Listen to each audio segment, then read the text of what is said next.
Vamos dar início à nossa discussão sobre divertículos.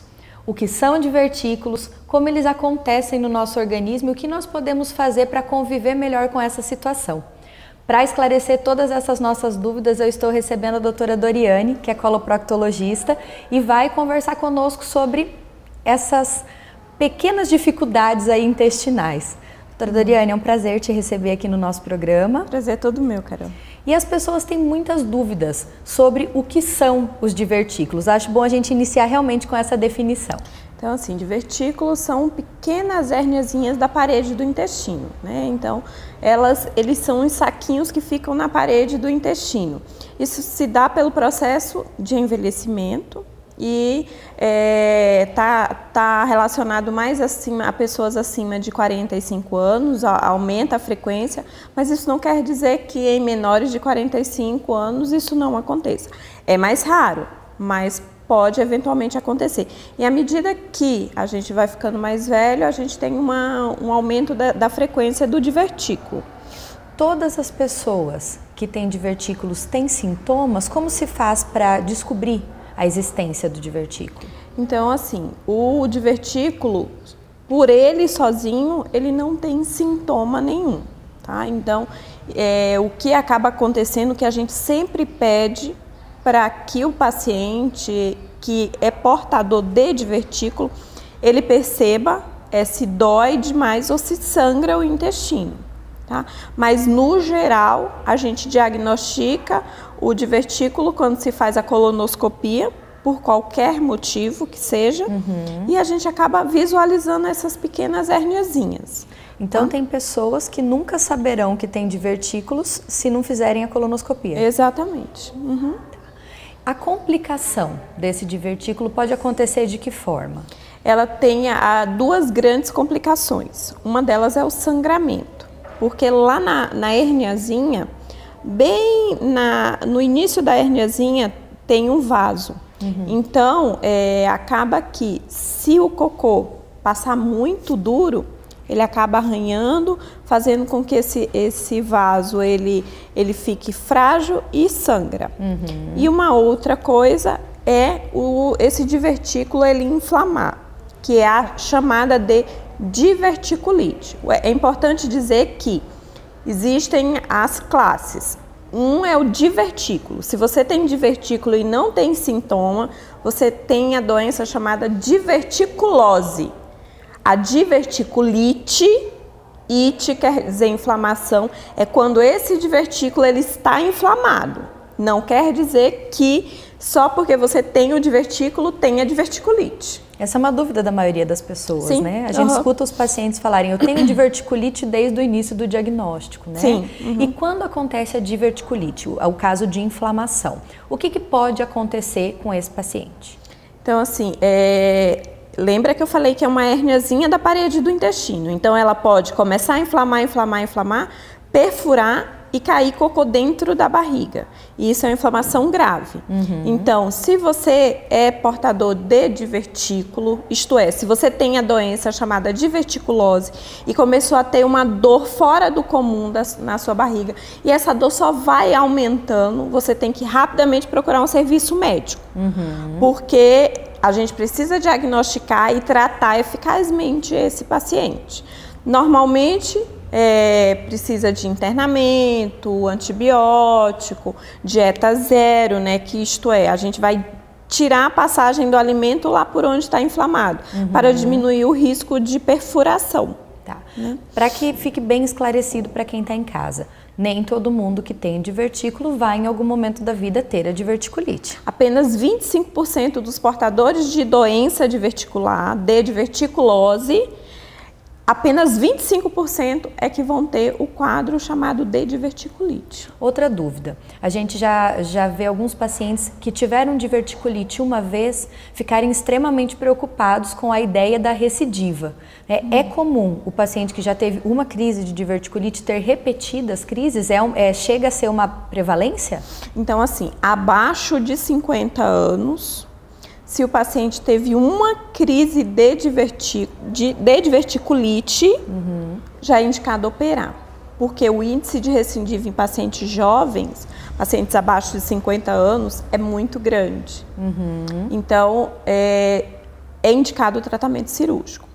Acima de 50 anos, porque aí, o que muda essa parte de abaixo de 50 anos, acima de 50 anos? É que a gente vai ficando velho. E o intestino também fica velho. Todos nós, né?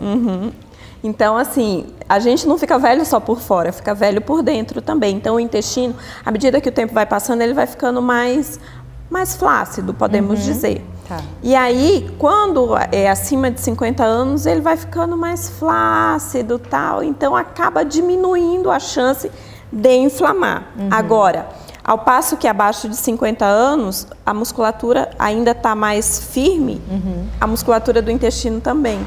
Então, acaba sendo mais grave as crises de diverticulite.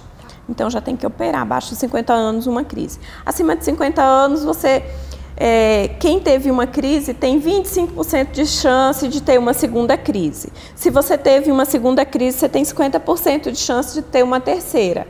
E aí já está indicado o tratamento cirúrgico. Mas não quer dizer que se você teve uma crise de diverticulite, que você vai ter uma segunda, uma terceira, uma quarta. Às vezes a pessoa faz uma única crise e nunca mais na vida.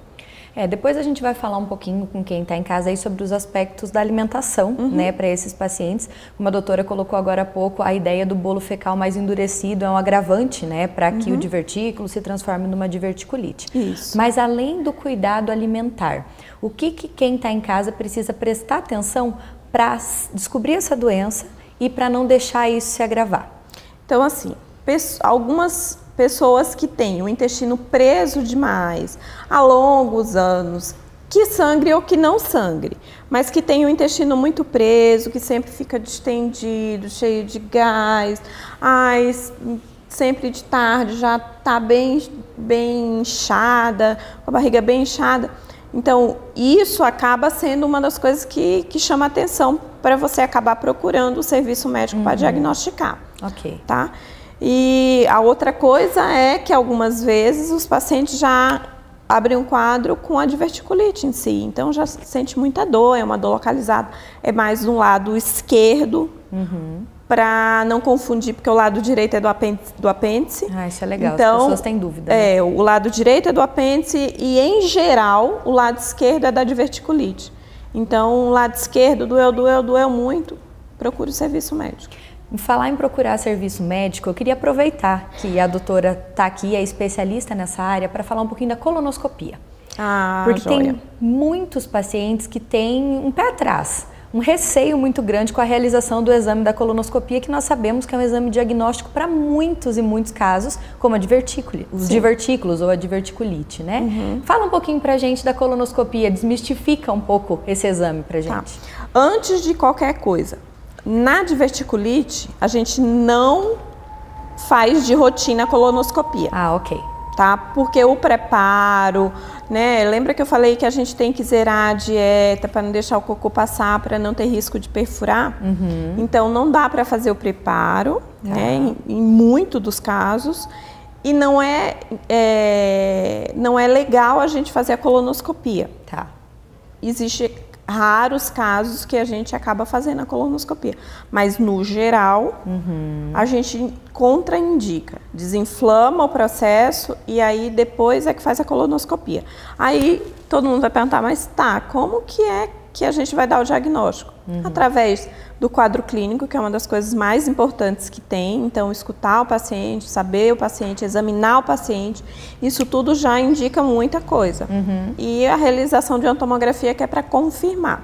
Tá. Aí, após isso, é que é realizada a colonoscopia. O exame da colonoscopia é um exame que é um aparelho, que ele tem uma câmera na ponta e ele entra e vê todo o intestino grosso da pessoa. Então, assim, vamos começar pela incidência de câncer.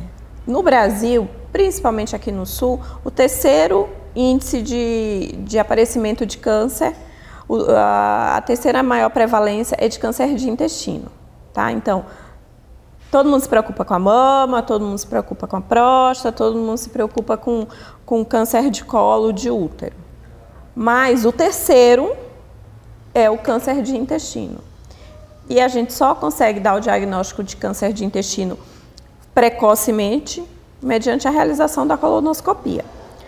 A colonoscopia, ela é indicada acima de 50 anos para todos os pacientes, independentes se tem sintoma ou não. Isto é, né, não são nem pacientes, em todas as pessoas acima de 50 anos, independente se tem sintoma ou não. Agora, é claro que existe alguns casos que a gente acaba fazendo mais cedo, que são casos específicos.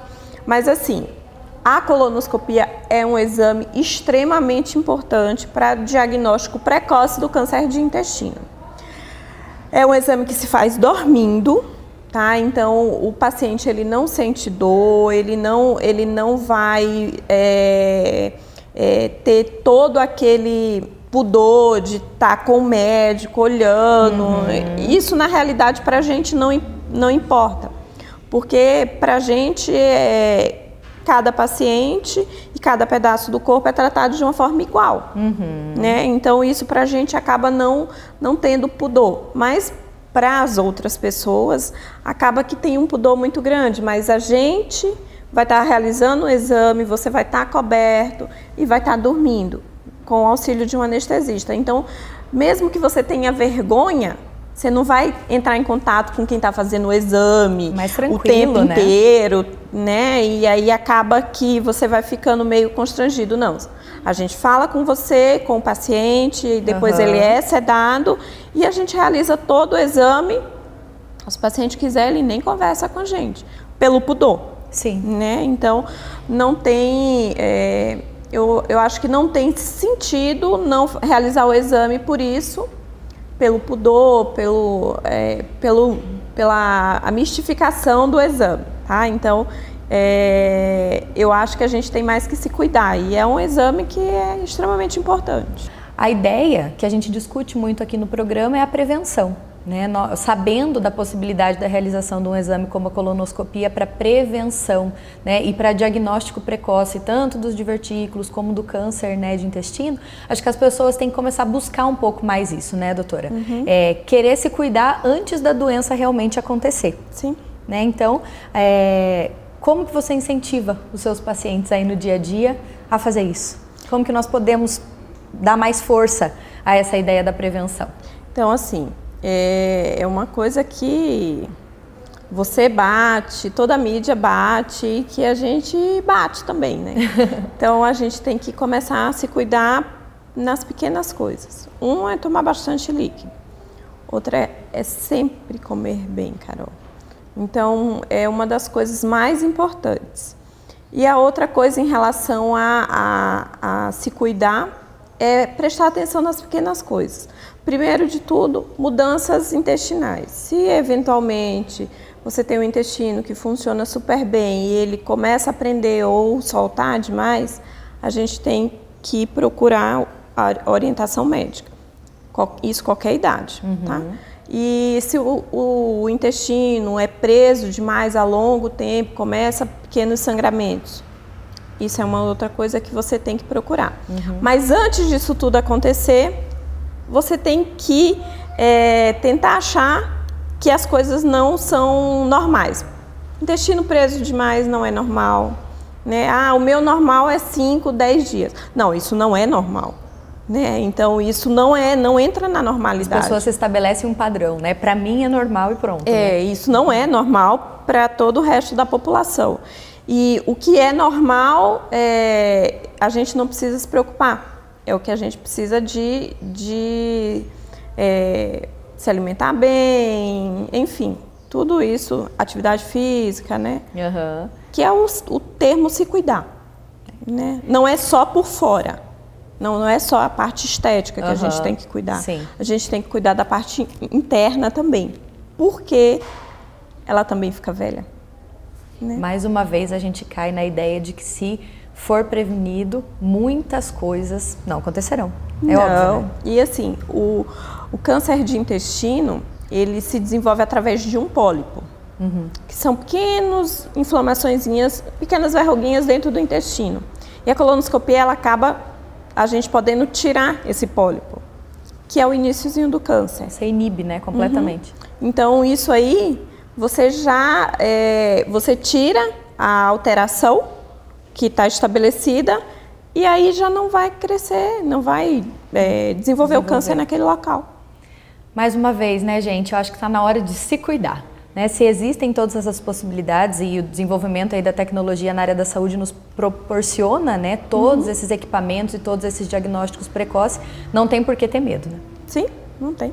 Doutora Doriane, obrigada pela tua presença, foi realmente muito esclarecedor para mim e eu acredito que para quem está em casa também. Eu que agradeço.